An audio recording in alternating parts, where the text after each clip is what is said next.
great crowd. This is beautiful. I want to thank Michael and congratulations on your re-election as party chairman. That's a big deal. That was a big deal. It's great to be back in North Carolina. Very special place. Very, very special place. We've had tremendous success here. We won it twice. We won the primaries twice. We won the election twice. It was great. Sit down. Come on, we'll be with each other. We have nothing else to do tonight. I also want to thank our outstanding NRCC chairman. Where is the chairman? Richard Hudson. Where's the chairman? Come on, Richard, stand up. We just got back from Georgia, and he's even a celebrity in Georgia. We had a great crowd in Georgia, too. He's fourth in line for Speaker, and his wonderful wife, Renee, is incredible. And she served 4 years, actually, in the White House as Kellyanne. Is anyone here of Kellyanne Conway? Nobody, right? She's so fantastic. But thank you, and thank the family. Your family is fantastic. We appreciate it. Thanks also to one of the great stars of the party, one of the great stars in politics, Lieutenant Governor Mark Robinson.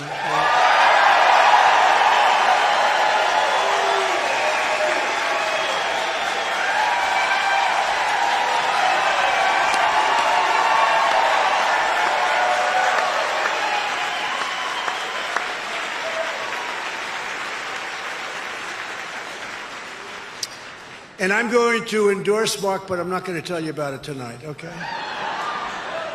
We'll save it for another time.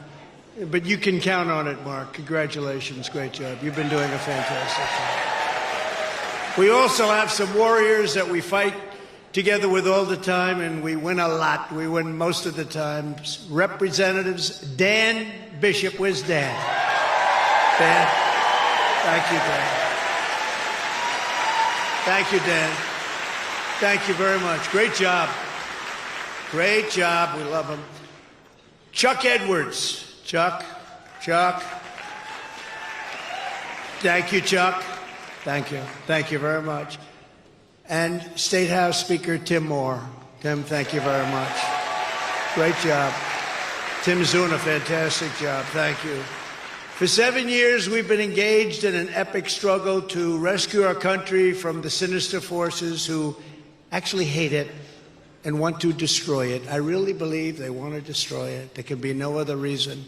These forces are far stronger than Russia, China, North Korea, and Iran all put together, because with the right leader, you saw that just 3 years ago, we have the right leader.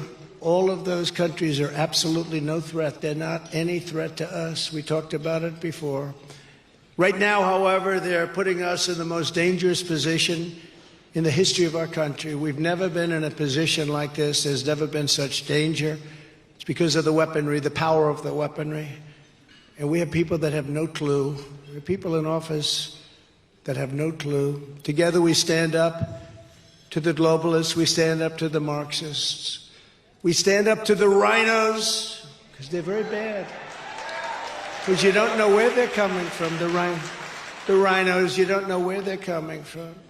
We stand up to the communists and the environmental extremists, because I'm an environmentalist. I really believe that. We've done some great things for the environment, but you have extremists, and you don't know whether or not they're really serious about some of this stuff. It's not even believable. We stand up to the open borders fanatics destroying our country. The radical left Democrats, their lawless partisan prosecutors, and the fake news media. We have a lot of it back there, but not all of them are fake. That's a big group back there, by the way. Dan, I think they're here for you, maybe. Huh? And on November 5th, 2024, we're going to stand up to the corrupt political establishment. We're going to evict a totally corrupt president named Joe Biden from the White House. And we're going to finish the job that we so successfully started. Probably there's been no more important 4 years than we had. We did a great job, all of us together. Things we did nobody thought were possible. I put everything on the line I will never yield. I will never be deterred. I will never stop fighting for you. Never.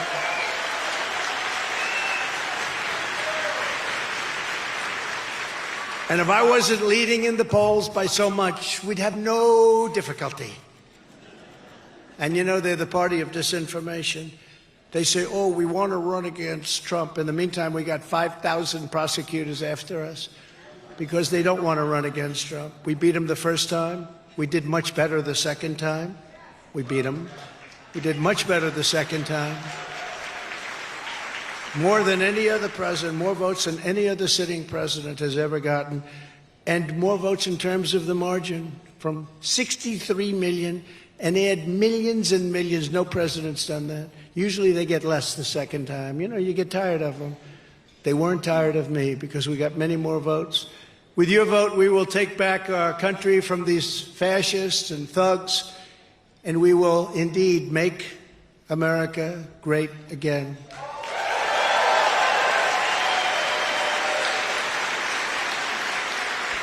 From the beginning, our America First agenda has been an existential threat to the rotten political class that gets rich and powerful at your expense, erasing our borders, cheating like we've never seen before on elections, exporting our jobs and squandering our blood and treasure on endless foreign wars. We didn't start any wars, first time in 71 years. No wars. They all said, Trump will get us into a war. He's got that personality. No, it was my personality that kept us out of wars.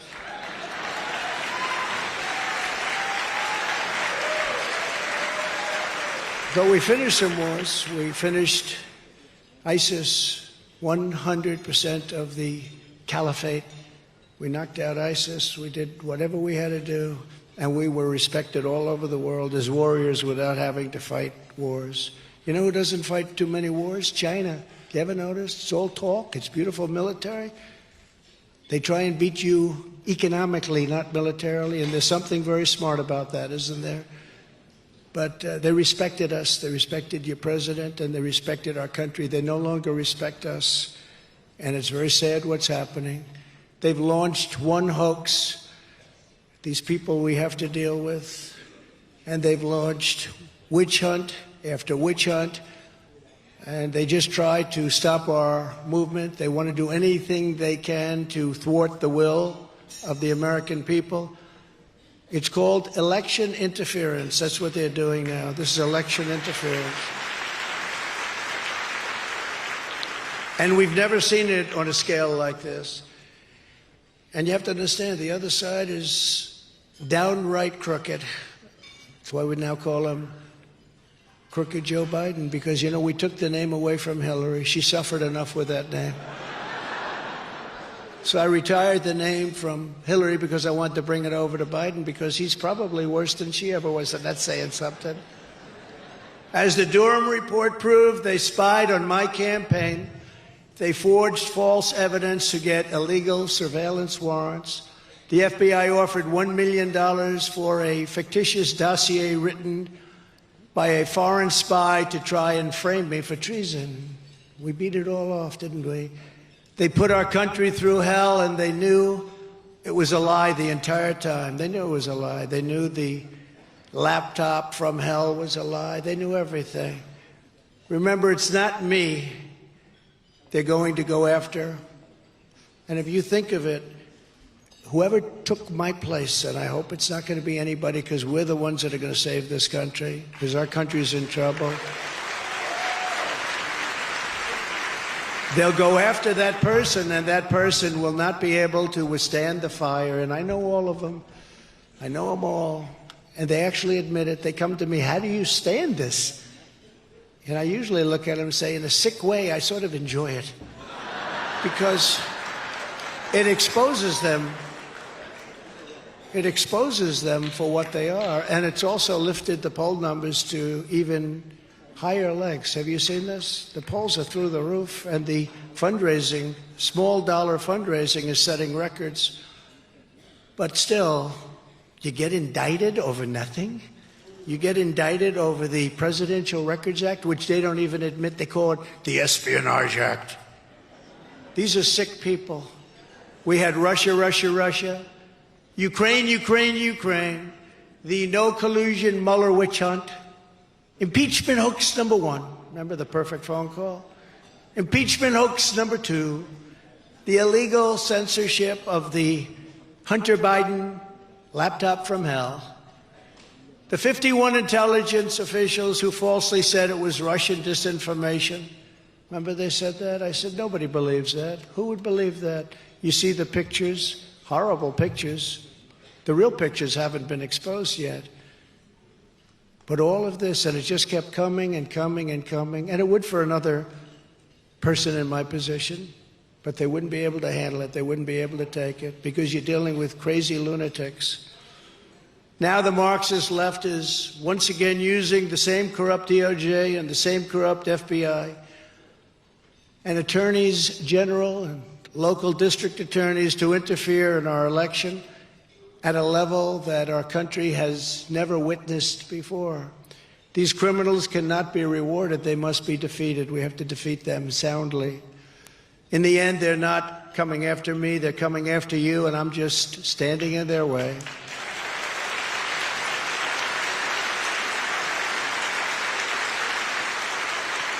The baseless indictment of me by the Biden administration's weaponized Department of Injustice will go down as among the most horrific abuses of power in the history of our country. I think it already is, when you think about it.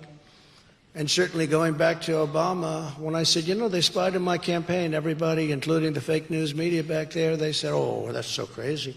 Turned out I was right. This vicious persecution is a travesty of justice.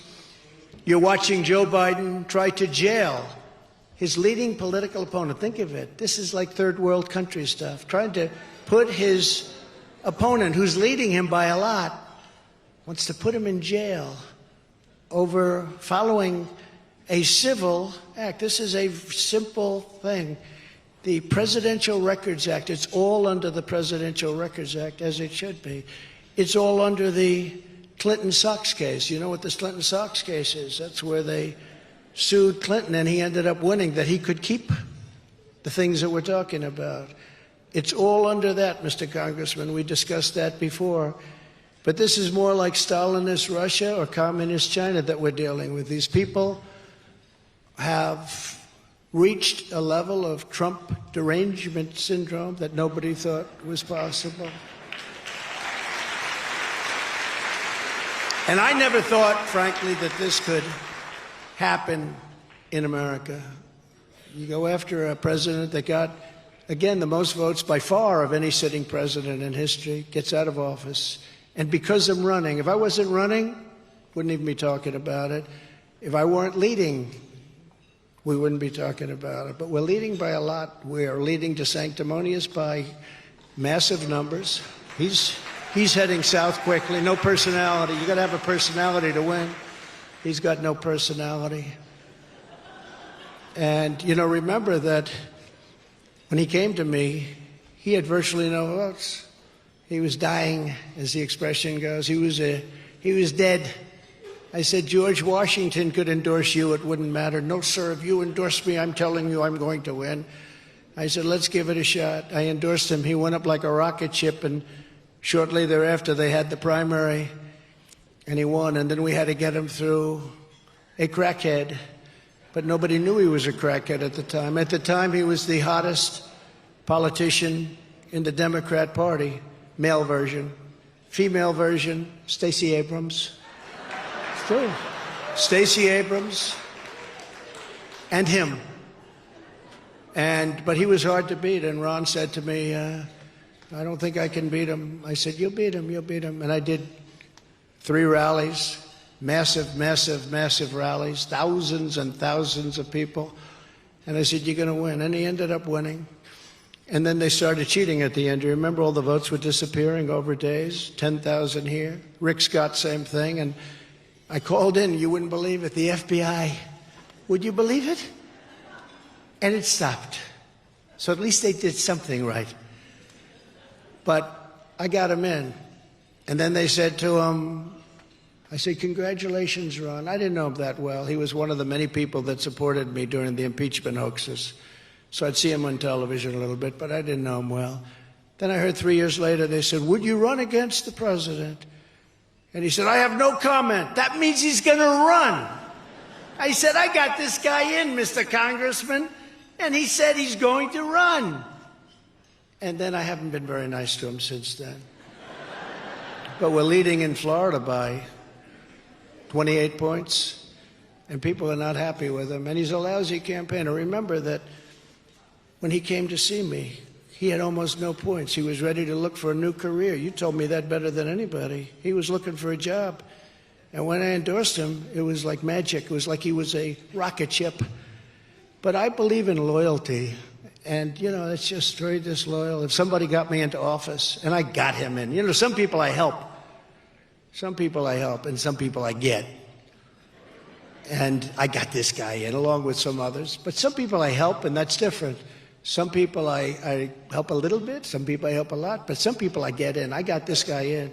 So, you know, you think there'd be a little bit of a loyalty. And it's bad for the Republican Party, frankly. But let's see what happens.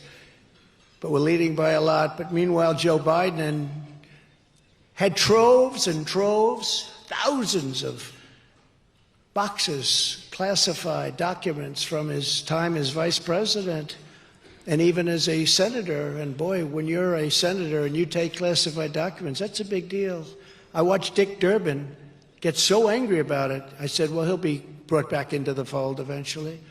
But he went out, and Senator Durbin, he said, you can't, as a senator, take classified documents out of a SCIF. He took them out of a SCIF as a senator. It's unheard of. I spoke to a lot of senators. They said, I don't believe it. A lot of them. Got a lot of them. They didn't believe it. And they come after me. And we had a wonderful operation, everything by the Presidential Records Act.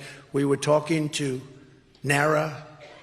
But, you know, NARA's radical left. You know, they have a red flag on the Constitution of the United States and on the Bill of Rights. You know what red flag is? It is a dangerous document. This is where NARA's coming from. And they've done, I would say, over the last number of years, very poor job. But they're very, very radical left. So you have to be careful of these people. But they conspire with the FBI, they conspire with it's just a crazy situation, I mean, that this country goes through.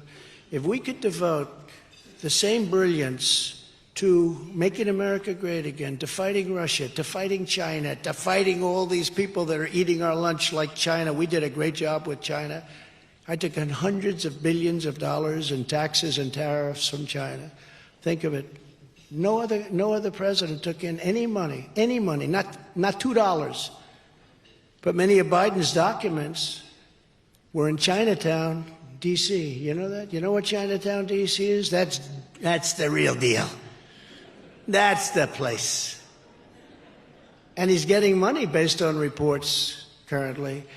And if the media, the fake news, was doing their job, they'd be earning Pulitzer Prizes, which no longer mean anything. You know, I'm suing the Pulitzer Foundation, you know that, because they gave Pulitzer Prizes to reporters from the New York Times and the Washington Post because of their wonderful and accurate reporting on Russia, but they were wrong. In fact, the Durham report just said how wrong they were, but they were. But we knew that even before the Durham report. Many of them have already conceded the fact that they were wrong, and they have Pulitzer Prizes. We want those prizes taken back, and we want them maybe reissued to other people like Greg Jarrett, like John Solomon, like all these people that actually did call it right. They were real reporters. They really did a great job. But they have to take those back. And so we're suing them. And we're suing them for damages because they're libeling me by saying that these people continue to have the Pulitzer Prize. That means they're saying that the story of Russia, which even the papers themselves have now admitted is a hoax, that's libeling me because they're saying that it continues to exist.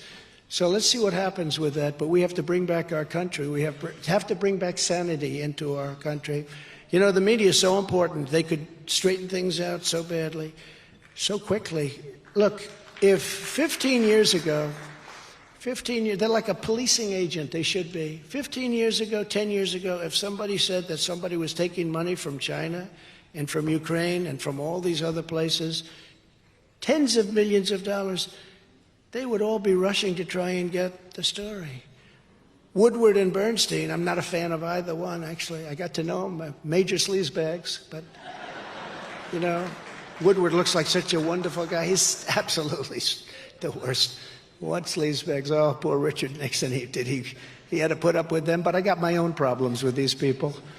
But Woodward's a sleaze. Bernstein, I don't know, but he looks pretty bad to me. I don't know Bernstein. I heard he was the poorer of the two. He seemed to be that. He's a nasty person, though. For a person that doesn't know me, I don't think I ever met him. But if I did, it was quick. But he's a nasty guy. But they're all nasty because they're deranged. But we have to have our great media be policing agents so that things like this can't happen. Because, you know, there is no scandal without press. If the press refuses to write that Joe Biden got $5 million, and a lot of other things are coming out this week, then there can't really be a scandal when you think of it, right? They can't be.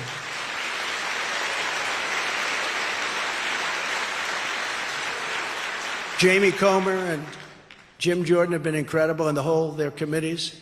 But, you know, it's amazing that they sometimes say to me, not the two individuals, but people in the committees and people in Congress. We were talking about it just a little while ago with a few congressmen. We have stuff that's so earth-shaking. And you put out the announcement, and you think it's going to be headlines in the New York Times and the Washington Post and every paper and every ABC, which is real fake. I call it ABC fake news, NBC fake news, CBS fake news. But you put it, or I put fake in front of every one of them. And nobody can say it's not. It's like they're coordinated. They're totally coordinated. They use a word, like they had a word not so long ago, manufactured. The votes are manufactured. Every station said the same thing. It's never been used in politics before. Nobody ever said votes are manufactured. Every one of them. We want to report that the votes have been manufactured. You turn to the next one, ABC. The votes have been manufactured. It's like somebody sends them a memo what to say. But if they were honest, our country would be in such great shape. Amazing. But they're not. It's no coincidence they indicted me the very same day it was revealed that the FBI hid explosive evidence that Joe Biden took a $5 million illegal bribe from Ukraine. Now, this is done. I haven't read anything about it. This would have been the biggest story in history 10 years ago. Walter Cronkite would have reported it, and he was on the liberal side, to put it mildly, but he would have made this the biggest story. But we don't have Walter Cronkite anymore, do we? The Walter Cronkites and the great ones are gone.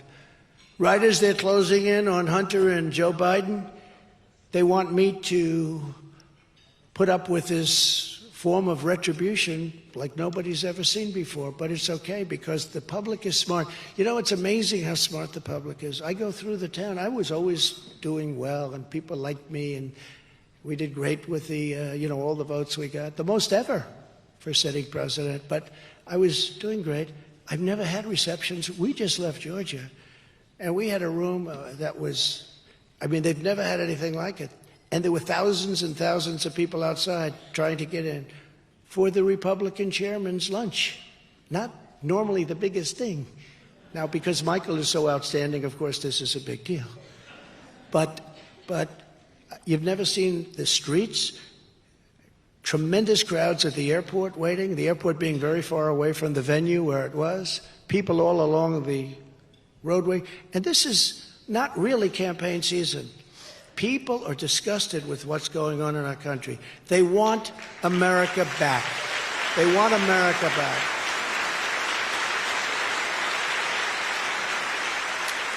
So I've been predicting this for a long time, just like I did with Live, Live Golf. I told the players, take the money. They're all calling me, say, thank you very much. Should I take $185 million? Say, yeah, take it. But, sir, that means I have to leave the tour. Don't worry about it. Take it, because three things are going to happen. They're going to merge, which I predicted they would, and it was nice. They actually covered me very well. They said it was, really good. But they're either going to merge or they're going to be successful. In one case, got $185 million. Great one, Dustin. Great player, Dustin Johnson. Brooks Koepka. These guys, they're great. But, lots of others were offered hundreds of millions of dollars. They said no, and now there's a merger. And I actually made the statement. I said, if there's a merger and you don't take the money, you're going to have a lot of very unhappy golfers out there. And you have a lot of very unhappy golfers out there. But it was exactly as I said. But I called this one too. And I said that Hunter will probably be charged with some minor offense like jaywalking, so that the FBI and the DOJ can pretend that they're fair. Oh, we got Hunter. So while they're going after me under the Espionage Act, that's like the creation of missiles in your basement. They got him for nothing. And there's never been a more corrupt group of people in the history of our country running this country, where somebody sits on a board, gets $83,000 a month, a $3 million upfront payment. Nobody's ever seen anything like this. And in all fairness, was interviewed on one of the shows on Maine television. I call it Maine. Used to be Sirius television. Now it's Maine television. But he said, no, I don't know why they paid me so much. Do you have expertise, sir, in oil and gas? It's an oil and gas company. No, I really don't. Do you know anything about it? No. Then why are they paying you $83,000 a month and $3 million in upfront payments? And we think it's actually more than that. But these are corrupt people. These are corrupt. He had no answer. He had no answer. The money laundering, the ignoring bribery, and the other massive crimes, they all implicate crooked Joe Biden. See how good that name works? Because, Hillary's now finished, let's assume, although she's probably going to try and make a comeback. After this speech, she'll probably try, but I don't think she'll be very successful. But she was a woman that was out of control. The stakes of this election could not be more stark. Either we have a communist state. They used to use the term deep state. I'm stopping it. I'm using it Marxist. I'm using it fascist. I'm using communist, because deep state is far too soft. Far too soft. Remember, during the campaign, I'd say we're going to end up being another Venezuela, but on steroids. Big scale version, big, large, beautiful scale version of Venezuela. How about we're buying oil from Venezuela? When I left, Venezuela was ready to collapse. We would have taken it over. We would have gotten all that oil. It would have been right next door. But now we're buying oil from Venezuela, so we're making a dictator very rich. Can you believe this? Nobody can believe it. Where the oil, their oil is garbage. It's horrible. The worst you can get, tar. It's like tar.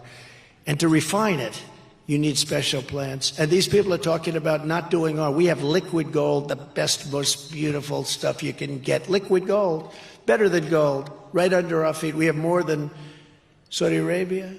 We have more than Russia. We were going to have the greatest energy system in the world. We're going to pay off debt. We're going to reduce taxes. We're going to make so much money that these guys came along and they stopped it all. What we had done is amazing. But with Venezuela, they put their oil and they refine it in Houston. So all of those pollutants go right up in the air. We don't want to take oil because we want to watch the environment, but we'll take the worst tar in the world, burn the crap out of it, create oil, and watch it go into our atmosphere. So the environmentalists have no problem with that. So we lose economically, and we also lose from an environmental standpoint, because it is really dirty stuff, the dirtiest stuff you can imagine. We take it from Venezuela, and we also make the country strong again. And the head of the country is a dictator. It's not even believable, some of the things that are happening. Open borders. Who would believe open borders? Who would believe no voter ID? I want to vote. Oh, go ahead and vote. That's why they have all these people coming, and they think they're going to be able to vote. The funny thing is, a lot of them turned for Trump. A lot of them on the Texas border towns. Wouldn't that be funny? We like Trump the best. We like Trump. But the governor of Texas called me right after the election, he said, "You've done something that's unprecedented. You won every single town along the border, mostly Hispanic." He said, "That hasn't happened since," he called it Reconstruction. I said, "Is that Civil War? Would you say that's Civil War?" That's Civil War, you know, term we haven't heard in a long time, Reconstruction. But hadn't happened since Reconstruction, Civil War.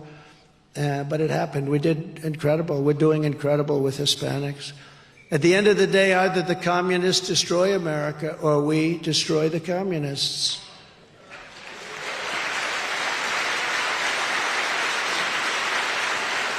And never forget what the demented persecution of our movement is all about. Our enemies are desperate to stop us because they know that we are the only ones who can stop them. We're the only ones that can do it. Small group, relatively small group, but we can stop them cold, and we will. And we would have had them stop cold, and they know that.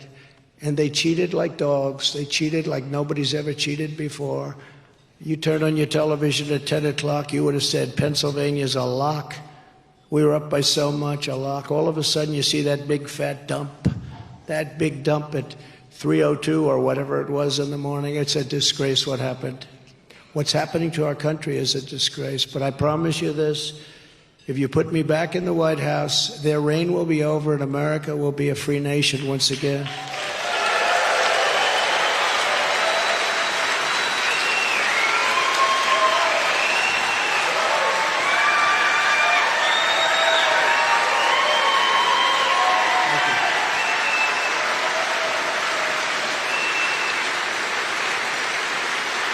Thank you very much.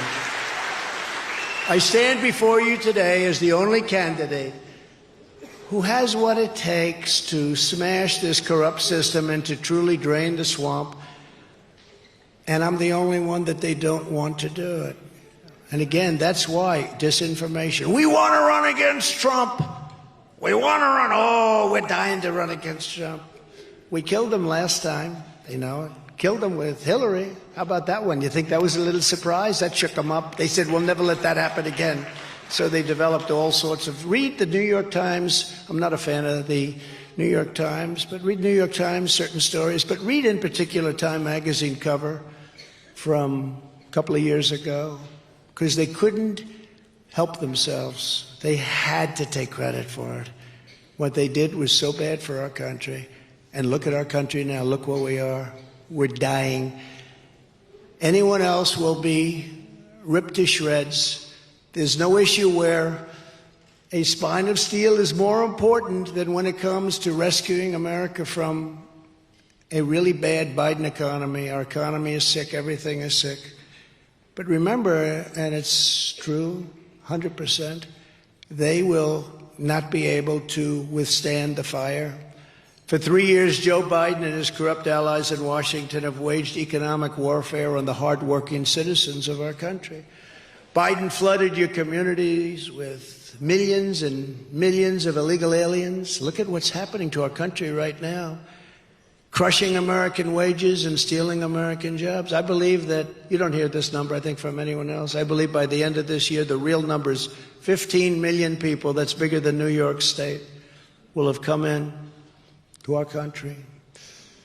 He launched a vicious crusade to shut down American energy. Anwar, think of Anwar in Alaska. Ronald Reagan couldn't get it done. Nobody could get it done. So many years, so many decades, I got it done. The first day they terminated Anwar. Would have been bigger than Saudi Arabia. At least the same size. Would have been bigger. So good for Alaska. Would have been the biggest in the world. We were going to make so much money. We're going to pay off our debt. We're going to reduce your taxes still further. Remember, I gave you the biggest tax cuts in history, the biggest regulation cuts in history. But we would have made so much because oil and gas is such a big business, such a big, big business, such a powerful business, and such an important business. New England has a liberal tint, but... or taint. I would say taint is a better word, actually. But it's a little bit on the liberal side, they say. But they pay the highest energy prices in the United States because they're afraid to build a pipeline right through New York State in a poor region where people desperately need the job. A pipeline would bring down New England numbers by 50 or 60%, but nobody wants to talk about it. Biden spent trillions of dollars on socialist lunacy, causing the highest inflation in 52 years. Since Biden took office, the typical family has lost over, think of this, $7,400 of annual each year income.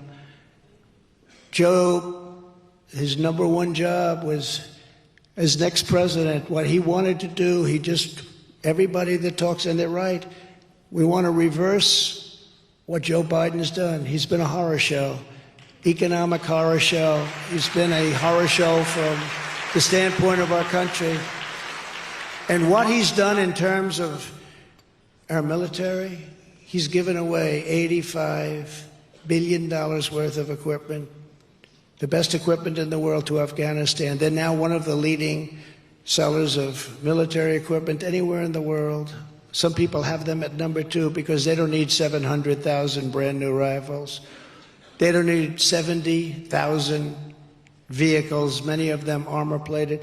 Think of your friends that have a used car lot and think of them as big. They're big. If they have 300 cars in that lot, it's a lot. We gave away 70,000, some of them costing millions of dollars, vehicles, armor plated, 4 inches of armor.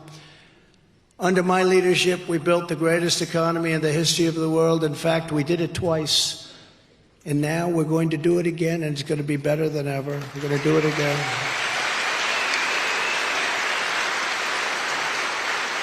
As president, I ended years of bitter betrayals of North Carolina workers. North Carolina was hit very hard by the Democrats. I withdrew from the job-killing Trans-Pacific Partnership, would have killed your state. A globalist calamity that would have killed American manufacturing forever. I stopped it. I ended it. It was a disaster known as NAFTA. I killed NAFTA.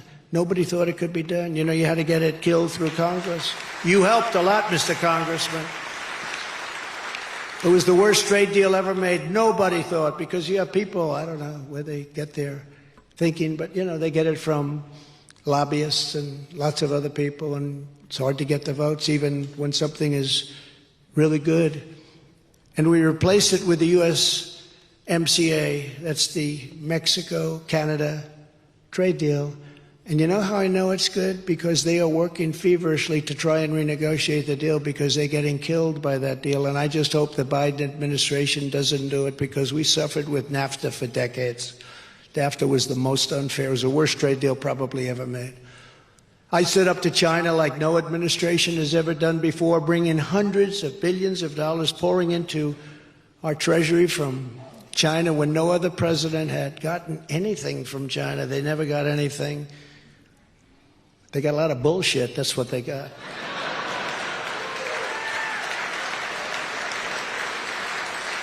And when China targeted our farmers, I got China to give our farmers $28 billion. Who do you think else is going to do? You think Joe's going to do that? Hey, President Xi, you've really been screwing our farmers. You got to give us, got $28 billion for the farmers.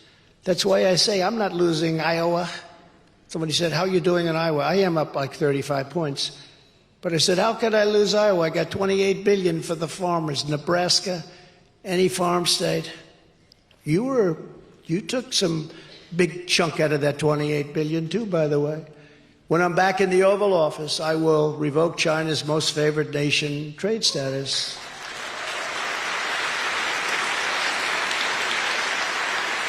And remember, they got that because they said they were a developing nation. Well, you know what? Honestly, we're a developing nation. Our cities are going to hell. We have to redevelop our cities. Our country is going to hell.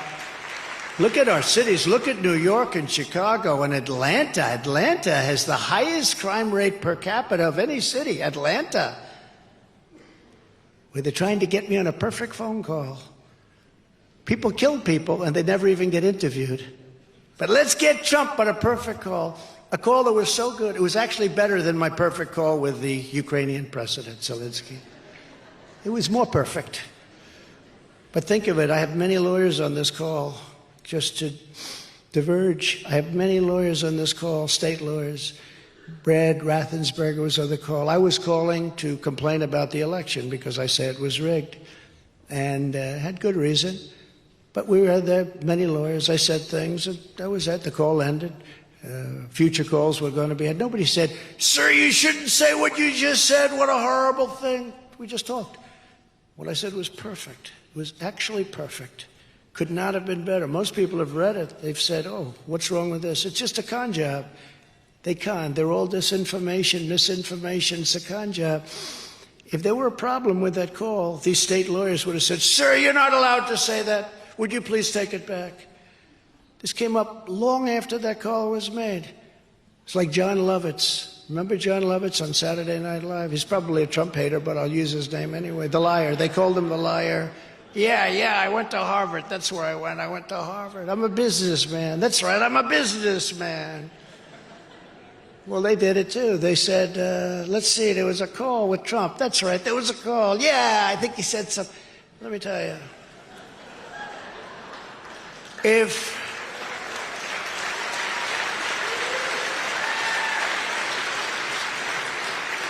there was anything said wrong in that call, they would have been screaming from the rafters. "How dare you say that? Sir, you're not supposed to." That call was perfect.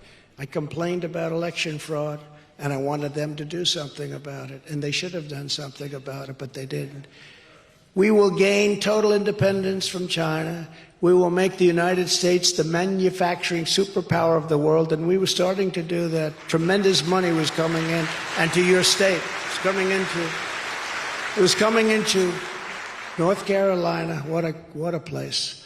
Under Biden, we've had record high trade deficits, which I call losses. A lot of people don't say, "Oh, a trade deficit isn't a loss." I call it a loss. Some people don't. I understand their thinking. I was a very good student at the Wharton School of Finance. Can you imagine? I wonder if they're proud of me. I got indicted. I wonder if they're saying, "Oh, that's wonderful." I've been indicted twice now in a couple of months. You know, when I was studying and when I was a very, very successful businessman, and then I did The Apprentice, and I did lots of books that were big sellers. Even now I have books that are tremendous sellers. I never had this stuff in mind. I never had the word indictment. What's indictment mean? "Sir, that's when you're extremely dishonest, sir." No, these people are con men, and we have deranged people running it. For this reason, I will pass landmark legislation because we have to save our country, to be known as the Trump Reciprocal Trade Act. You know what that is? When China charges us a 150% tariff, we charge them a 150%. Right now, they charge us nothing. Take the vote. Right now. So we charge them nothing. They charge us 150%. So I said to one of our terrible senators, a guy named Toomey, Pat Toomey, real beauty. I said, and he was all in for he called it free trade. It's not free trade. Stupid trade, very stupid trade. We have a new name. We've developed a new name, stupid trade. I said, "Pat, so let me ask you, China's charging us 150% tariff on various products. Can we charge them 100? No, sir, it's not free trade." I said, "How about 100%? They're at 150. What about, no, sir, you can't do that. What about 50? No, sir. What about 10%, Pat? No, sir, you can't do that. That's not free trade." These are the dumbest people I've ever seen. It's called an eye for an eye or a tariff for a tariff. But isn't that a beautiful thought? Because we're getting screwed by every country in the world. And I need to get this one approved by Congress. And they approve things easy if they're bad things, if they're not politically correct, they don't want to do. But this is politically correct. This is very simple. They charge us, we charge them. What's going to happen is a lot of them will come off, because they're saying, what's the use of us collecting 150 if they're going to get 150? So it's come on. But some won't do that, and that's okay, because we'll take in a fortune. But we'll make trade fair, really in addition, because we're the pot of gold, but we're rapidly losing that pot of gold status. Soon we're not going to have anything. We're losing so much money. In addition, I think we should have about a 12 to a 15% tax on anybody that comes into the United States. This is a tariff. If they want to do business, if they want to take our wealth, if they want to steal our wealth from us, they should pay 15%. It's not that high a number. It's not going to stop them. We'll make a fortune, and we're going to become a profit-making machine so easily. So easily.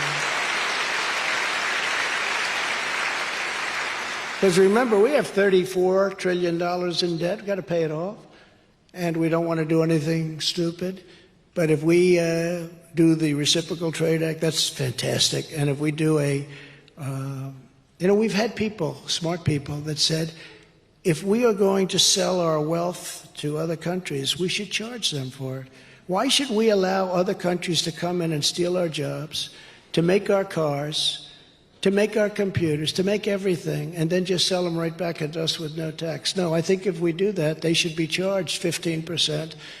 The numbers that you're talking about are astronomical, and we will become overnight a tremendously successful country. And many jobs, when you do that, will come back into the United States. So I want you to think about that. That'll be very controversial tomorrow in the fake news because it's such a good thing. They're going to hate it. We're going to fight the globalists, vultures, and the Washington swamp just as we did before, and we're going to win. We're going to have tremendous victories. I said we're going to beat Hillary. I was right. I said we're going to beat Biden. I was actually more right. But we're going to beat him this time, and we're going to watch those votes.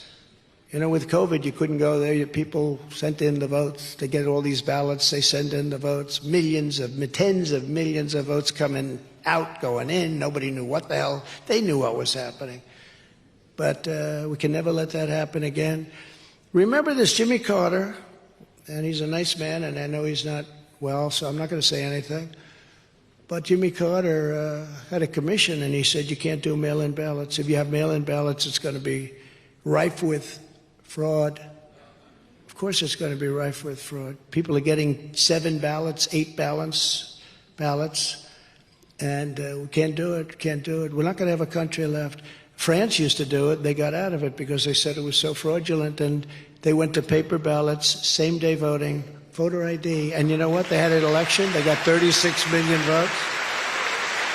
They had a winner, they had a loser, and that was the end of it. Very simple. A lot of people, it sounds too simplistic, but paper ballots, they make certain watermark paper that's phenomenal stuff. It's actually technologically advanced paper, if you can believe it.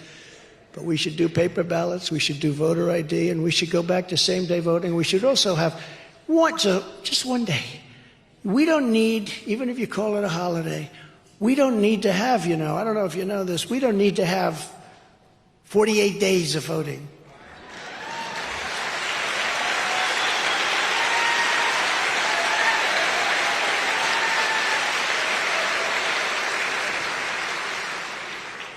And just remember, they created a lot of ballots. They had places where there were more ballots than there were voters. And they had a hard time explaining it, but the courts don't like to get involved because the courts were not courageous. They were not courageous. It's a shame what happened. But we have to have strong elections, and we have to have a strong border. It's no wonder the swamp is getting truly desperate as they see us leading big in all the polls. And this week's Morning Consult poll just came out. We have a 34-point lead on DeSanctimonious. We're at 56%. That's with a lot of people in it. Haley's at 3. Great job. Pence is at 7. Oh, look at this one. This one just came out in the Clarity campaign poll, very respected. We're leading by 56 points. That doesn't mean we have 56. That means we're leading Ron DeSanctimonious by 56. 69% for Trump, 13% for DeSantis, and Pence has 6. Once you get used to saying DeSantis, it's hard to say DeSantis. I was actually being interviewed, and I was trying to be serious, and I called him DeSantis. I said, that's not good. But he's changing his name. Now it's DeSantis. And I put a little message out, never change your name in the middle of a campaign. You don't change your name in the middle of a campaign. In the Emerson poll of Iowa, we're leading by 42 points. See, I told you. I told you. I got them $28 billion. How are we going to lose? That's a big lead in Iowa. We're going to do great in Iowa. We've always done great in Iowa. And we're leading Biden by a lot in the recent Fabrizio swing state poll of Arizona, Georgia, Michigan, Pennsylvania, Wisconsin. We're at almost 50% of the vote already. And we're leading Biden by 5, which is a shocking, you would think you'd be leading him by 40. You would think we'd be leading him by more than we're leading DeSantis. In the ABC Washington Post poll, just came out, I'm up by 7 points over Biden. And the new poll from Democracy Institute, very respected, shows that I'm the only candidate that beats crooked Joe Biden. And DeSantis is losing to him by a lot. With each passing day, more Americans are joining our patriotic movement. We are having unbelievable success, only garnered even further by what's happening, because what they're doing is so bad for our country. People are saying you can't weaponize, you can't do this. Together we've achieved more than anyone thought even possible. We delivered the largest tax cuts in history. We delivered the largest regulatory cuts. That's why we had the greatest employment numbers ever in history. We achieved energy independence. We were soon going for energy dominance, where, as I told you before, we were going to be paying off massive amounts of debt and lowering your taxes still further, because that's the kind of numbers you're talking about when you get the oil cooking. In 60 years, think of it, we had the worst problems and the worst costs in energy in 60 years. We had it down to $1.87 3.5 years ago, a gallon. And we actually had it lower than that, but we won't even talk about that because I had to save the oil companies. They were all going to go bust. I said, this is the first time I've ever said we got to get it up a little bit. I actually called Russia and the King of Saudi Arabia. We had a 3-way call, and we cut back on the oil because it was so incredible. Helped fill up the strategic national reserves, and he's now taken all of that to reduce gasoline prices for cars just prior to the election, very artificially. And he's reduced it down to the lowest level that it's been in, I think, 60 years. We created the most secure border in U.S. history, built hundreds and hundreds of miles of border wall, was going to build another 200 miles to fill up some gaps that we saw. And then they came in after a very strange election, to put it, I'm trying to be nice, a very strange election, really bad election. But they came in and they didn't want to fill up those walls. And that's the first time I said, these guys actually want to have open borders. We got Mexico to give us 28,000 soldiers free of charge. That's how we succeeded. You know, we had the most secure border in the history of our country. Part of it was I got Mexico, we built the wall, large sections of the wall, but we got Mexico free of charge. And I like the president of Mexico a lot. He's a socialist, but as the expression goes, you can't have everything, but I liked him a lot. But I said to the people over in the State Department, I said, give me a list of the 10 top things you would like. And one was to have their soldiers helping us with the people coming in. You know, they're coming in through Mexico. And they gave me a list of 10, and the woman, who was really a pro, but she was just a little bit naive, she said, sir, you're never going to get this. We've been trying to get this. I've been here for 25 years. We've been trying to get this for 25 years. You're never going to get it. I said, you want to make a little bet? Then we had a representative, their top representative, come in to see me, the State Department people. And I said, here's the story. You have to give us 28,000 soldiers free of charge to stop people from pouring into the United States. He said, he laughed. He thought, like, what a stupid guy this is. This guy has to be, well, sir, we wouldn't even think of doing that. Why would we do a thing? Because they're coming through your country and you're not stopping them. In the South, they're coming, pouring through in caravans. No, you're going to give it to us? No, sir, we're not. I said, how much do you want to make a bet? He said, we're not going to do it. I said, here I have in front of me, and I'm going to sign it right in front of you, a paper. This was on a Thursday or a Friday. And I said, on Monday morning, we're putting a tariff on all automobiles coming into the United States and all other Mexican products coming into the United States. We're putting a tariff of 25% on every one. We're going to make so much money over and above the cost of that. And he said, you wouldn't do that. I said, I'm going to sign it right before your very eyes. Watch me sign it. And this goes into effect on Monday morning.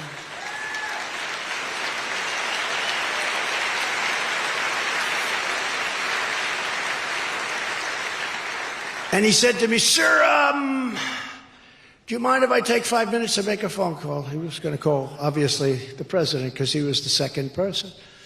And he came back in 3 minutes. Sir, we've decided to give you 28,000 soldiers free of charge. I said, but that's not the end. We also want remain in Mexico, so that rather than having people come in and remain in our country, they remain in Mexico until we approve them, until we check them out, find out who they are. We don't want murderers in our country. We don't want killers. We don't want people that are bad in our country. We don't want gang members. And he said, we'll give you that too, sir. Remain in. That's how, you think there was a remain in Mexico? You've all heard. You think that happened just by accident? That happened because of me. And then when Biden came in, he wanted to end it. And even the judge said, why are you doing this? The judge. He said, you can't end it. Why are you doing this? But it expired at a certain point. As an example, Title 42, that's to keep sick people out of the United States, people that are sick. And it was an incredibly successful thing. And they wanted to terminate it 2 years ago. And the judge said, do you know how many people are going to be flooding our nation if you terminate? This is the judge. He's supposed to be making a ruling. He's telling them that they shouldn't be doing this. And he wouldn't let it happen. But it expired a couple of weeks ago. And they did nothing to do anything about it. And we have a lot of people that have diseases that we don't want to have in our country. And I'm not just talking about COVID. I'm talking about some big things. It's so sad. And then we terminated catch and release. Remember the famous, you catch them in our country, and then you release them in our country. And we say, come back in 4.5 years. We're going to have a trial. Only the stupid ones come back. Nobody comes back. 4.5 years later, they're gone. Nobody ever sees them, Dan, right? That's it. I mean, how crazy is it? It's so crazy. But we ended all of that stuff. We had the greatest border, most secure border we've ever had. And the people of this country want that back.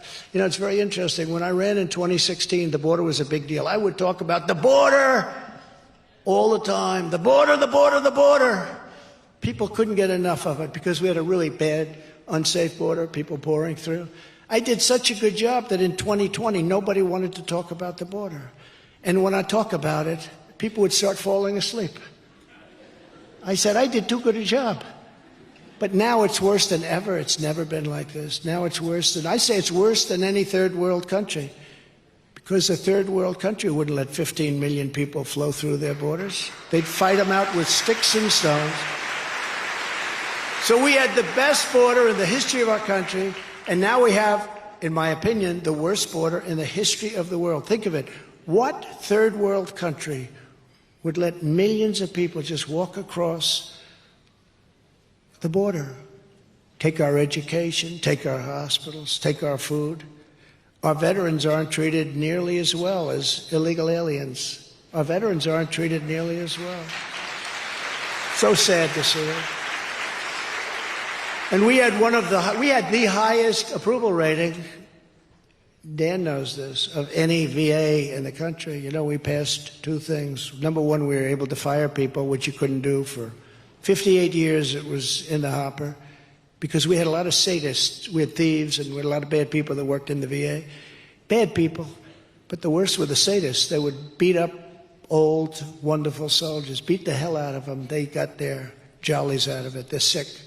And we weren't allowed to fire them. No matter what they did, we couldn't fire them. I got it, so we fired, I think, about 8,000 people, all sadists and sick people. And there was one group just before me, they caught them stealing $400,000. Stone Cold caught them, and they couldn't get rid of them. They had to keep them. The whole thing is crazy. But we got that done. But of equal importance, maybe more importance, if you had to wait more than a day to get yourself taken care of, and we had all this passed through Congress, If you had to wait more than one day, and you were so helpful, if you had to wait more than one day, by the way, Richard has been a fantastic congressman, Richard Hudson. You really helped us a lot. He was a fighter for this. But if you had to wait more than one day, because people were waiting months, they were becoming terminally ill, waiting. Something they could clean up with a prescription or with a small operation, they'd end up dying, they'd become terminally ill, because it would take 4, 5, 6 months to see a doctor. I said, if you had to wait more than one day, you go to a private doctor, and we pay the bill. We made deals with doctors all over the place so they can't, they tend to be a little bit high. This is like a golden pot. But we actually saved a lot of money because we were making people better. They were able to live with their families. They weren't dying. It was an incredible thing. We had a 92% approval rating, and now it's down the drain because they ended all that stuff, and it's worse than it ever was before. And then some people will still foolishly vote for the Democrats. I don't understand it. It's like with religion. We fight for religion. They fight against religion. How can a religious person vote for the Democrats? What they've done to Christianity and all religions.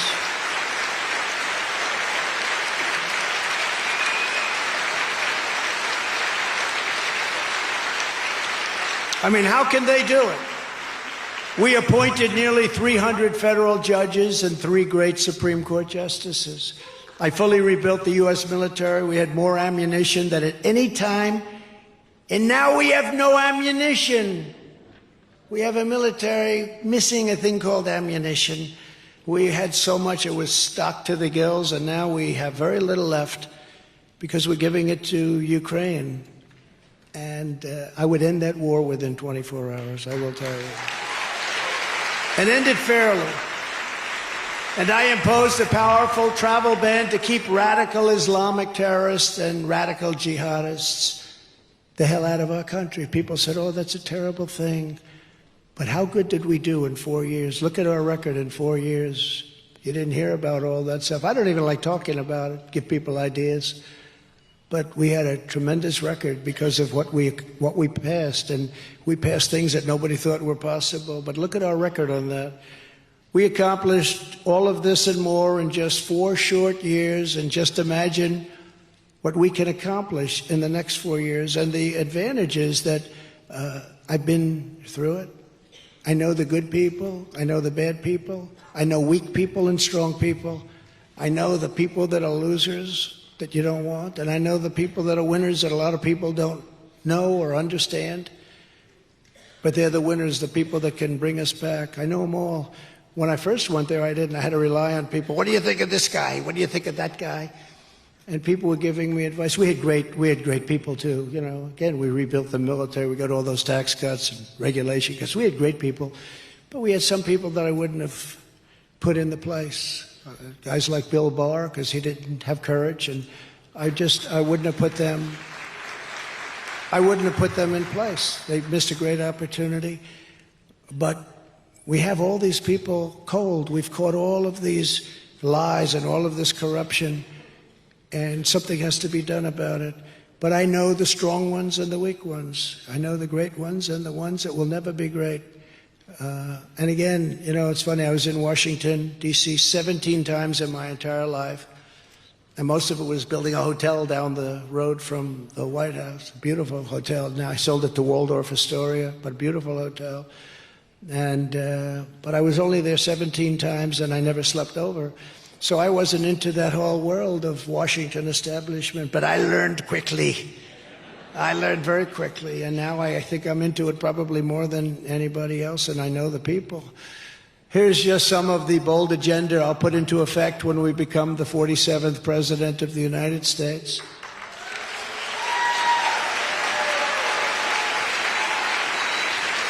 Before I even arrive at the Oval Office, shortly after I win the presidency, I will have the horrible war between Russia and Ukraine settled, if it's not already settled, and they should get it done quickly. Can't let those people die. They asked me, did you see the town hall with CNN? They got one of the highest ratings they've had in like 11 years, and they end up firing the guy because it was Trump. Instead, they should celebrate. We had our highest ratings. You're supposed to get paid for high ratings, Richard. but they had one of the highest ratings they've had in many, many years. I was on with a young woman who was, I said, nasty. She was a very nasty woman, but it worked out very well. And they were all going, he owns you, get him off the air. They're screaming, AOC is screaming, he owns you, get him off the air, stop it, stop it. But you'd think if they had high ratings, that would be a big, he should ask for an increase. Instead, they fired him because I was allowed to put across our point of view. It's our point of view. You know, we went into the womb of the enemy. And I thought, actually, the reason I did, I thought they'd probably be solid. I tell them, because there they are right there. But I tell them that they're doing so poorly in their ratings. If they went to the center or even went a little bit right of center, and I thought they might be planning that. I think that's a good business strategy because right now they're known as fake news. Can you imagine if this is on CNN right now? The one thing you know is they're going to turn it off. Oh, the light just went off, the television. That just went off, the red light. I can see all those red lights. That light. Oh, well, sorry about that. I'll be finished about this in 20 seconds, and then you can turn the light back on. But I thought they were going to be maybe a little bit more moderate and get their viewership up and really have a big evening and great. But as I was being introduced, they were saying things that were so bad. I said, this is going to be a war. But it wasn't, look, it worked out well, but it didn't work out well for him. It should have, because he actually did a good job in the sense it was very professionally done, very professional. Everything, the set, everything was beautiful, and they got tremendous numbers, and they fired him. He's gone now. Mr. Licht, sorry about that. I'd like to apologize to Mr. Licht. But I'm the only candidate who can make this promise. I will prevent World War III. I will prevent it. Not going to happen.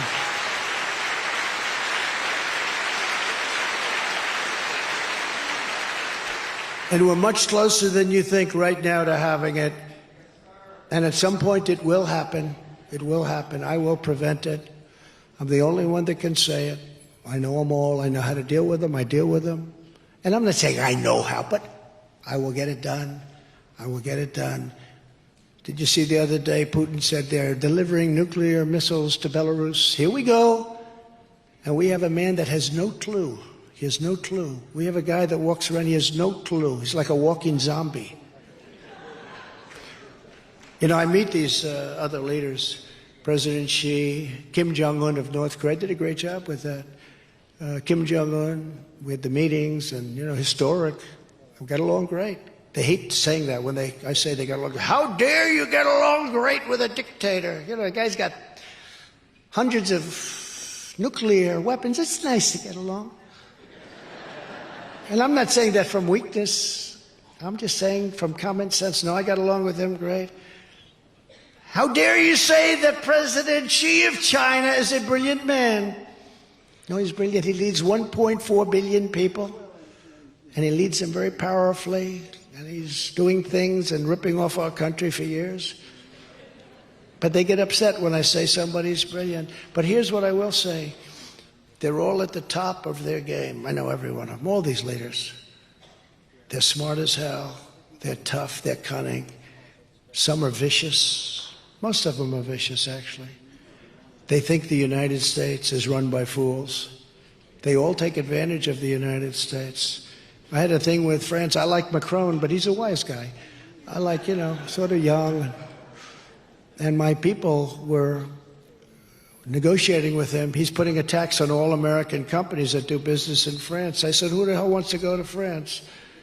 But he's putting a very big tax on. So Steve Mnuchin and my people were negotiating with them and came back, no, they can't make a deal. I said, why can't you make a deal? We can't. They want to put the tax on. All these companies tax you. If you're an American company, they got to tax you. I said, that's not right. I said, give it another shot. They came back a week later. They can't make a deal. I said, I'll make a deal. What do you mean you'll make a deal? Same thing, same old story all the time. It's always the same story. They don't write about it. They know about it, but they don't write about it. I wish all these things were taped. I really do. I wish these conversations, because these were classic conversations. So I got Macron, Emmanuel on the phone. And I said, Emmanuel, why are you putting a tax on all of our companies? Oh, but Donald, we have to. As you know, it's been approved by everybody. I said, I don't care if it's approved. Take it off. Oh, no, no, we can't do that. It's been fully approved. And I said, now here's the story. If you don't take it off, again, tomorrow morning, at 7 o'clock in the morning, we're taxing all of your wine and champagne that's coming into the United States at 100%.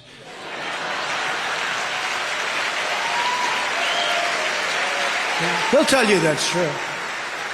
No, no, no, no, you cannot do that, Donald. Donald, you cannot do that. That is not fair. No, no, it's not fair that you're putting this massive tax on American companies, but not others. And that's only because you think we're a stupid country. I said, you're not going to do that, Emmanuel. Tomorrow morning at 7 o'clock, 100% on every frickin' bottle of your wine and champagne. I don't even like it. I like the stuff made in our country better, even though I don't drink too much wine. One of my good things. Not a big drinker. But no, we don't want that, Emmanuel. No, no, no. I said, yes, yes, yes. You have 10 minutes to call me back. He called me back in 3 minutes. You have a deal. That was the end. That was the end. But you know what? Now he's going to put it back on. So, and nobody's going to. You think Biden's going to call him back and talk that way? No, they don't talk that way. And yet they're vicious. I don't even think it's Biden that's vicious. I think it's a circle of maniacs around him. You know, you have a woman in the Justice Department, Lisa Monaco. She's a Trump hater like nobody you've ever seen. I think she's second in the Justice Department. Lisa Monaco, very unfair. You have this maniac. I call him a deranged person, Jack Smith. He's deranged. His wife hates Trump even more than he does. And these are the people. We get treated very unfairly. But I will also, so importantly, immediately cancel every open borders policy of the Biden administration. The borders will be closed unless you come in legally. Under Biden, other countries are emptying out their prisons, insane asylums, and mental institutions and dumping everyone into the United States. Did you know that? Wonderful. Their prisons are being emptied out all over the world, not just in Guatemala, not just Mexico, not just El Salvador. No, all over the world they're coming. Last week we had 129 people coming from 129 countries were represented by people pouring into our country illegally. 129 countries. Most people didn't even know there were that many. There are actually more than that, and sometimes we have a lot more than that. But their prisons are being emptied into the United States. You go into their prisons, they used to have it so crowded, so horrible, that people couldn't lie on the floor. They would stand up and lean against each other. Now they have nobody in those prisons. They're all in the United States of America. Thank you very much. We're like a dumping ground. The same thing with people that are mentally ill. They said, please don't use the word insane asylum. But no, there are some very serious places, insane asylums and mental institutions. And those people are all being dumped into the United States. Why should they take care of them if a country is foolish enough to take the tremendous risk and cost? The risk being even bigger than the cost, but the cost is not even, it's not imaginable how big it is. So we have all these people that are vicious prisoners. You think our prisoners are bad? These people make them look like Boy Scouts. And they're being dumped into our country. And all of the people who are mentally ill. I read an article recently, fairly recently, about a psychiatrist who was working at a hospital for 20, 25 years in South America. And he was sitting reading the newspaper, being interviewed for this article. And he said, you know, I used to work 24 hours a day working with patients, but I don't have patients anymore. They've all been delivered to the United States. He wasn't like complaining. He was just saying the facts. He said, I used to work so hard. Now, you know, I want to help people, but we really don't have. The people are being let into the United States. And he said, some of these people are very sick. And this is what we're doing. Because we have a president that doesn't have a clue, and we have radical, leftist, Marxist, crazy people that are actually running our country. Following the Eisenhower model, people don't realize Eisenhower was very tough on immigration. Did you know that, Richard? Like very, very tough. He had them taken away, and he used to have them brought a little bit over the border, and they'd come back again a little bit. Then he had them brought 2,000 miles away, and they didn't come back so quick. But they used to put him on the other side of the border. They'd come right back. But he was very tough. But we'll use all necessary state, local, federal, and military resources to carry out the largest domestic deportation operation in American history. We have no choice. We have no choice. And I'll probably lose votes because of that. They'll say, oh, he's so mean. We're not mean. They're killing people. They're destroying our country. And if I lose votes, that's okay. I don't care. We have to do what's right. We have to straighten out our country. I will ask every state and federal agency to identify every single known or suspected gang member in America, and every one of them that is here illegally, we will pick them up and we will send them back to the country from which they came. We'll bring them back very quickly. Because we don't want you or your family killed by some deranged person or some person that's in prison for having killed 9 people and that happens to be living happily in the United States of America. And this is very unsuspecting. When they hit you, you wouldn't even expect it. These are hardened criminals. And to further deter illegal immigration, I will sign a day one executive order ending automatic citizenship for the children of illegal aliens. A good automatic citizenship. Automatic citizenship. And unlike Ron DeSanctimonious, who voted to gut Medicare, remember that he voted to gut it. And Social Security, gut Social Security. And he voted 3 times to raise the retirement age to 70. You know, Ron DeSanctimonious is a disciple of Paul Ryan. Anybody that's a disciple of Paul Ryan, you don't want him. But I will always protect Medicare and Social Security for our great seniors. And one thing I've learned in politics, when a guy is against, like, Medicare or wants to decapitate it, or a guy's against anything Social Security, and then they have an election and all of a sudden they love it, although he hasn't even said that yet. But when they have, and you earned it. You know, people have been working very hard for long periods of time. There are many things we can cut. You don't have to cut Social Security. You don't have to cut Medicare. If we did the oil thing, you wouldn't have to even think about these things. But they don't want to do the oil thing because they don't know what they're doing. But one thing I learned is that when they want to do it, then they go a little bit because they want to try and get elected. They always go back to it. So when somebody wants to cut Social Security or Medicare, and then they go back to saying, oh, I love them very much, within a fairly short period of time, they'll be cutting it. Just remember what I say. And I will not put a national sales tax of 23% on our citizens, which DeSantis wants to do. He wants to put a 23% national sales tax on. Rich people, I sort of like the idea for myself. Can you imagine somebody now is going to pay every time they buy something 23%? This will not be happy, but more importantly, it's not fair. On day one, I will immediately sign a new executive order to cut federal funding for any school pushing critical race theory, transgender insanity, and other inappropriate racial, sexual, or political content on our children.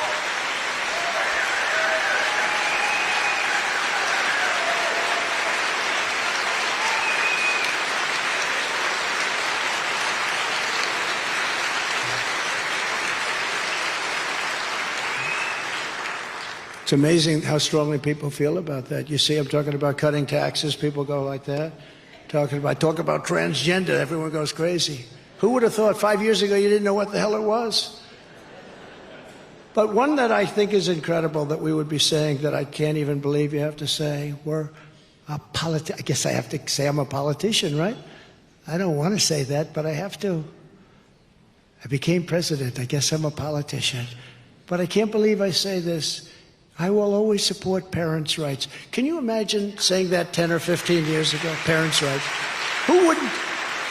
Think of it. Who wouldn't support parents' rights? That you have to get up and say, I will always support parents' rights with their children. I mean, what's going on with their children? They can take the children and do whatever they want without the parent even knowing? I will not give 1 penny to any school that has a vaccine mandate or a mask mandate.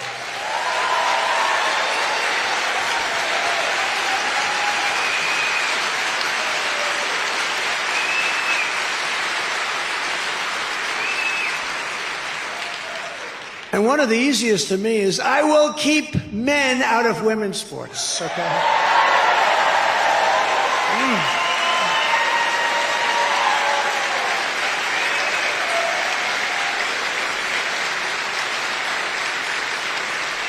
You see the records that are being broken now? Records that have held up for 18, 19 years, they're being obliterated. Check out the weightlifting records. Guy comes up, a woman is fantastic, she's a great champion, she's lifting weights, something like 218 pounds. That's a lot of weight for a woman to go, boom. And they'll put like a 1/16 of an ounce on one side, a 1/16 of an ounce on the other side. Yeah, I can't do it, I can't do it. Doesn't quite get there. Great champion. Then a guy comes along, bingo. I mean, they're breaking records by numbers. But you know what? It's honestly, it's really demeaning to women, very demeaning to women. So unfair.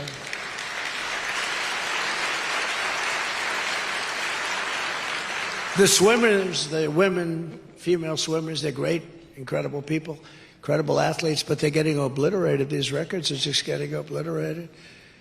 Some women are being badly injured by the wind burn that's caused by the man going so much faster. The wind is blowing. It's just terrible. No, these records are being obliterated. It's so unfair. But who would even think that you could allow this? Who would say that this is okay? These people are sick. They're deranged. I'll sign a law prohibiting child sexual mutilation in all 50 states. Child sexual mutilation.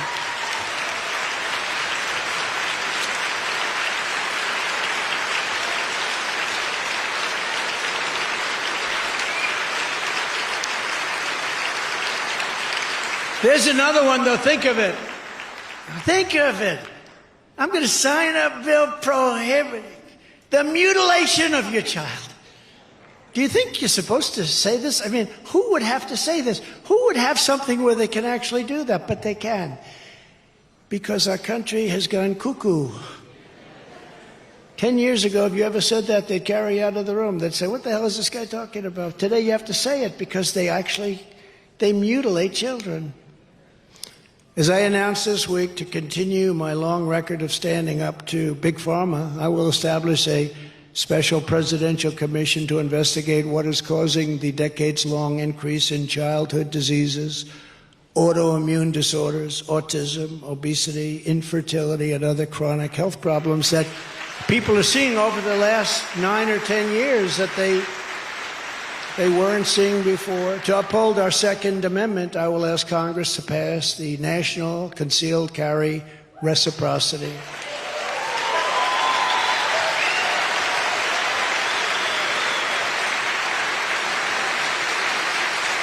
And I've always had the endorsement of the NRA, and I should, because I've kept it going. I've kept our Second Amendment totally alive. We haven't done anything to injure it or hurt it, and it's been very hard. It's been a very hard battle, but the NRA's always endorsed me, and I appreciate it.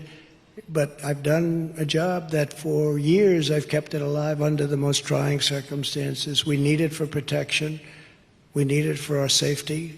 We need it for other things too, including sporting, including living, but we need it for our protection. And I am a big believer in the Second Amendment. You know, a certain country, a man was elected and they were having tremendous crime out in the countryside all over this country, where people were going in, attacking households and killing and raping and doing things that were just absolutely horrible. And he got elected and he said, everybody go out and buy a gun. And they did, and now your crime is down like 40%. Go out and buy a gun to protect yourself. It's down 40%. Before then, you couldn't have any protection. And the one thing you know, the bad guys are going to have the gun. They're not going to be following the rules. I will protect innocent life just as I did for 4 strong years. Nobody did a job like I did, including Roe v. Wade, bringing it back to the states. Did a great thing. And remember that this is a very complex issue. what we've done is we've shown that they are the radicals, not the pro-lifers. They are the radicals because they're willing to kill a child 7 months, 8 months, 9 months, and even after the child is born. And what I did by killing Roe v. Wade, which everyone said was impossible, number one, we got it sent back to the states. And number two, and very importantly, I gave you now the power to negotiate. You had no power before because they were allowed to do whatever they wanted to do. They could kill the child at any point, including after birth. You look at the governor of Virginia, the ex-governor of Virginia. I call him Michael Jackson. You remember that catastrophe? He said he's a big Michael Jackson fan. That's why he did certain stupid things. But he was willing, and he said it, you know, put the baby down and we'll decide with the mother what you want to do after the baby is born. They are the radicals, not us. And nobody wants to see mutilation or death of a baby after a certain period of time. But I gave you, by getting that, by winning that, everybody said it was impossible to win. But we put 3 great justices on the Supreme Court justices, and you now have the right to a superpower to negotiate something that's going to be acceptable. Before, you didn't have any rights whatsoever. They could do whatever they wanted. So it's a very powerful thing that I was able to get. I'm very proud of it, but it goes back to the states, and you're in a very strong negotiating position. Actually, right now, you're in a much stronger position than the other side. So it's going to be interesting over a period of time, but it could go fairly quickly, perhaps. But there are many negotiations going on right now that wouldn't be going. I gave you the power to negotiate at a very high level. And I also have, I think, shown very conclusively that they're the radicals. We're not the radicals. They are the radicals. So it's very important, and it's very important that it be handled properly.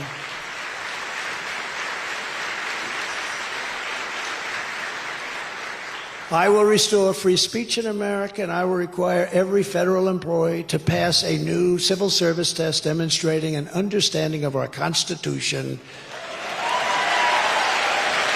And finally, oh, look at that. Wow. Wow. That's nice.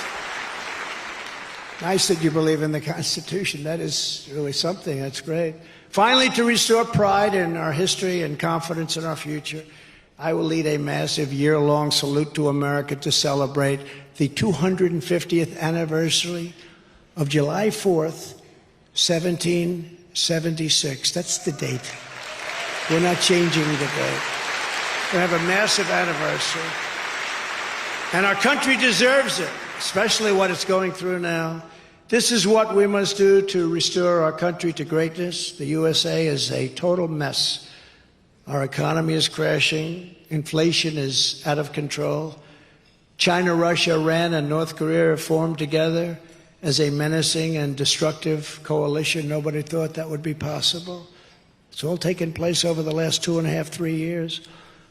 Our currency is crashing and will soon no longer be the world standard, which will be our greatest defeat in 200 years. This will be, in many ways, bigger than losing a war.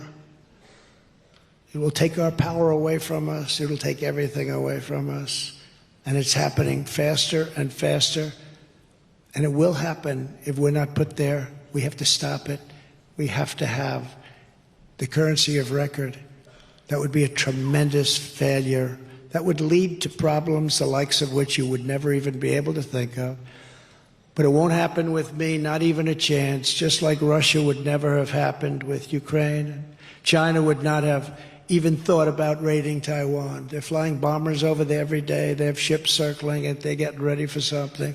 They were never doing that in 4 years. One of these gentlemen standing right there said, well, you have to admit, nobody talked about it when Trump was president. That's right.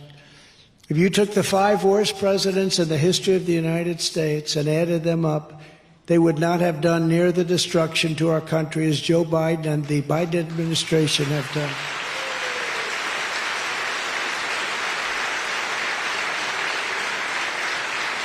We are a failing nation. We are a nation in decline. And now these radical left lunatics want to interfere with our elections by using law enforcement. It's totally corrupt. and we can't let it happen. This is the final battle. With you at my side, we will demolish the deep state. We will expel the warmongers from our government. We will drive out the globalists. We will cast out the communists. We will throw off the sick political class that hates our country. We will roll out the fake news media. We will expose the rhinos for what they are. We will defeat Joe Biden, and we will liberate America from these villains once and for all. We will liberate. We're going to liberate our country. The silent majority is rising, and under our leadership, the forgotten man and woman will never be forgotten again, never be forgotten again.